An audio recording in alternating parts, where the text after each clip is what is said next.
348. Cómo trabajar el subconsciente, parte octava. Subconsciente y la física cuántica. Somos lo que imaginamos ser. Por Albert Einstein. Conexión entre la física cuántica avanzada y la mente. 1. El físico nuclear Otto Frisch nació en Viena, Austria, en el año 1904. Se radicó en Inglaterra en 1934. Fue el primero en observar la gran cantidad de energía liberada en la fusión del núcleo de uranio. Durante una entrevista manifestó: creo que se recordará en este siglo por sus grandes adelantos en la física. Se inició con la hipótesis de Planck, según la cual la emisión y absorción de luz por la materia no se realiza de forma continua sino por medio de las partículas que denominamos fotones. Este fue el primer paso en la creación de un sistema completamente nuevo, la teoría de los cuantos, que nos ha permitido entender con una precisión increíble la estructura de la materia. Esta construcción de conceptos nuevos, que todavía continúa, es sin duda, una de las mayores hazañas de la mente humana. La teoría cuántica nos enseñó que cualquier intento de explorar una cosa tiene irremediablemente un efecto sobre la misma. En la vida cotidiana el efecto es casi nulo, pero llega a ser significativo cuando se estudian cosas muy pequeñas como por ejemplo, átomos o los constituyentes de estos. La teoría cuántica vació de sentido frases como, esto es así, y todo lo que podemos decir es, hemos observado esto. Cuando observamos la velocidad de una partícula, cambiamos su posición y viceversa, de manera que nuestro conocimiento simultáneo de ambas magnitudes implica un grado de indeterminación descrito por las relaciones de incertidumbre de Heisenberg. Por eso, no podemos predecir con precisión el movimiento futuro de la partícula. Reaccionamos a los estímulos de una manera compleja y sutil, la cual depende de nuestra composición genética, de la educación recibida y de todas las múltiples experiencias de nuestra vida. Esto es posible solo porque nuestro cerebro es un sistema muy seguro, que trabaja de manera casi totalmente determinista. En verdad, el cerebro fue construido muy cuidadosamente para hacer mínimas las incertidumbres que resultan de fluctuaciones cuánticas. La incertidumbre cuántica muy bien podría ser la fuente de la creatividad humana, y aún de la libertad humana. Los efectos cuánticos hacen posible el proceso de la evolución biológica. ¿Tiene acaso el mundo, realmente, una cantidad infinita de dimensiones, de las cuales podemos percibir solo 3 con nuestros sentidos? Pienso que este es un aspecto muy inquietante de la teoría cuántica. Hoy la teoría de la relatividad general es una parte firmemente establecida, no solo de la física, sino también de la ingeniería. El matrimonio de la teoría de la relatividad general con la teoría cuántica condujo a la predicción de las antipartículas y a su posterior descubrimiento. Por ejemplo, el positrón es la antipartícula del electrón, y viceversa, tienen la misma masa, pero propiedades electromagnéticas opuestas. La teoría de la relatividad es importante para la astrofísica. La materia se compone de átomos, los átomos de electrones y núcleos, los núcleos contienen protones y neutrones. Continuará el juego de encontrar partes más y más pequeñas de materia, ¿y durante cuánto tiempo? Se ha propuesto que el protón consta de 3 unidades o quarks, cada uno de ellas de masa mucho mayor que la del protón. Esto, absurdo a primera vista, es posible a la ecuación de Einstein. Al combinar los 3 quarks, se irradia la mayor parte de su masa en forma de energía. Quizás todas las partículas son elementales, pero algunas son más elementales que otras, como todos los animales son iguales, pero algunos son más iguales que otros. 2. La teoría de la relatividad de Einstein es usada en muchas ramas de la física. En el terreno de la astrofísica ayuda a explicar las teorías cosmológicas de formación del universo, así como la posible existencia de los agujeros negros, planteamientos que han sido influidos decididamente por la teoría de la relatividad.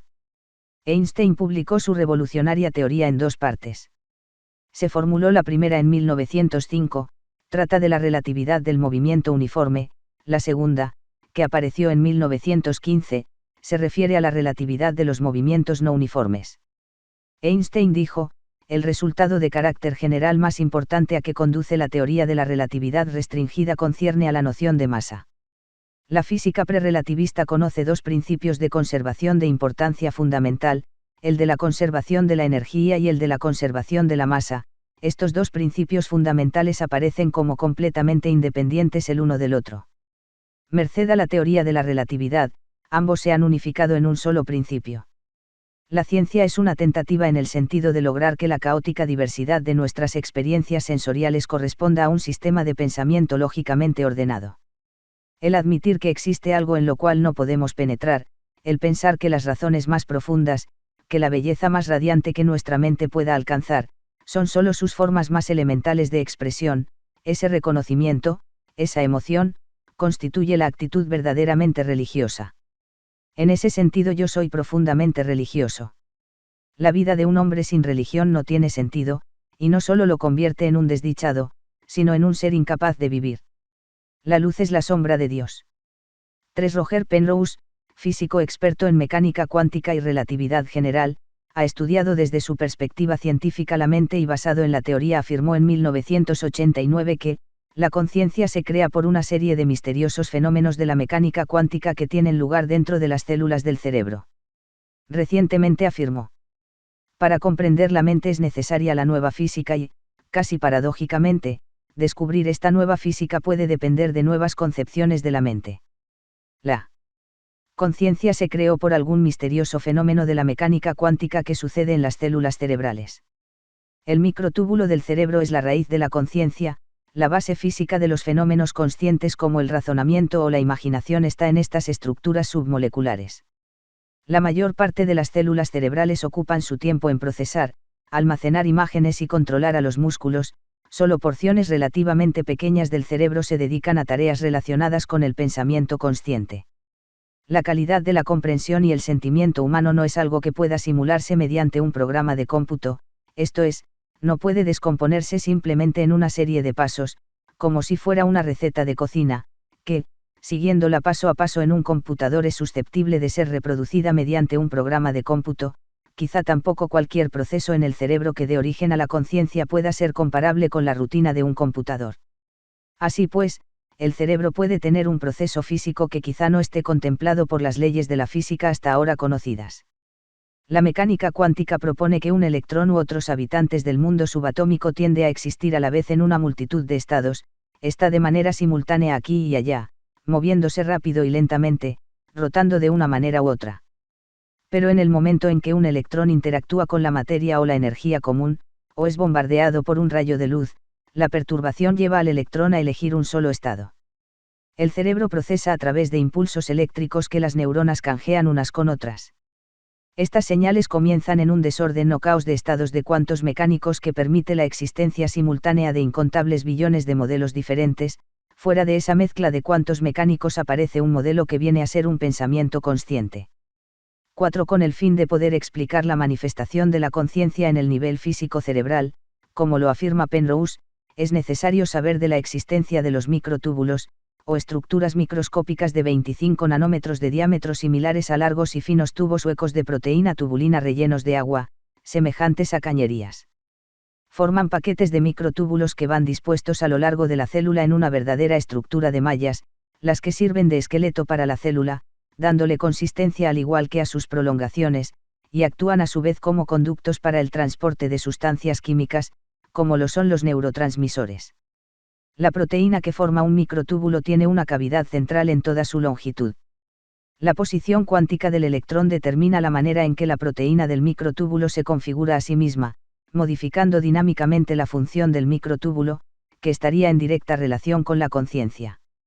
Saber que hay estructuras en nuestro cerebro que permiten explicar el paso de los pensamientos desde la mente hacia nuestro cuerpo, por saltos cuánticos efectuados en los microtúbulos, y que esos saltos cuánticos mentales que pasan hacia la dimensión material y retornan desde el plano físico cerebral a la mente, dan a la estructura cerebral un modelo que pasa a ser inalterable y queda almacenado en módulos de modelos de pensamientos similares.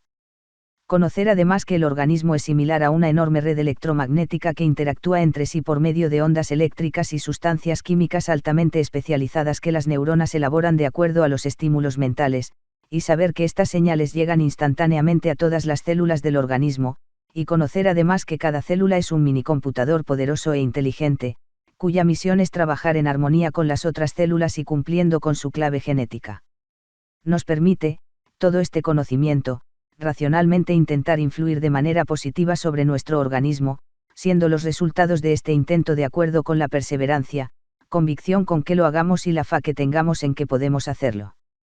La realidad es que si podemos hacerlo pese al nuevo conocimiento, a muchos no les es fácil explicar cómo de una realidad material pueden surgir realidades inmateriales como el razonamiento consciente, y comprender que en el nivel submolecular las cosas puedan estar aquí y allá a la vez, dando vueltas en un sentido y en otro al mismo tiempo según lo dice la teoría cuántica.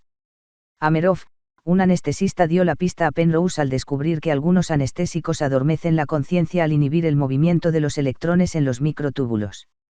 Él está convencido que los microtúbulos de las neuronas deben jugar algún papel importante en la explicación final de la conciencia, suponiendo que los pensamientos y las imágenes mentales bien podrían surgir cuando la coherencia de los modelos que recorren en forma de ondas las paredes de una red de microtúbulos alcanza cierto nivel crítico. Descubrió que los microtúbulos conducen muy bien las vibraciones físicas a lo largo de sí mismos y que son capaces de transmitir la misma onda al de al lado y así sucesivamente, de modo que toda una red informática, siendo para él la red de microtúbulos de cada neurona un diminuto sistema computacional, por lo que el cerebro tendría tantos millones de computadores como neuronas posee, interconectados mediante una red de 100 billones de conexiones. Amerov dice, si pudiéramos descodificar sus patrones, lograríamos conectar los microtúbulos a un computador e intercambiar información en un sentido y en otro. Sin embargo, Penrose reconoce que, la inteligencia y la conciencia podrían no tener nada que ver con los fenómenos cuánticos, y resultaría que toda esta hipótesis caería como un castillo de naipes. Decir que no tenemos más que una sola vida aquí, habiendo semejantes posibilidades puestas delante de nosotros que no nos es posible desarrollar, es interpretar al universo y a la ida como una enorme y cruel broma. Por William Cuyall. Quien conoce a los hombres es hábil. Quien se conoce a sí mismo es sabio. Por Lao Tse. Oíd solo una parte y permaneceréis en la oscuridad. Oíd a las dos partes, y todo se aclarará. Por Halliburton. Fin de este capítulo.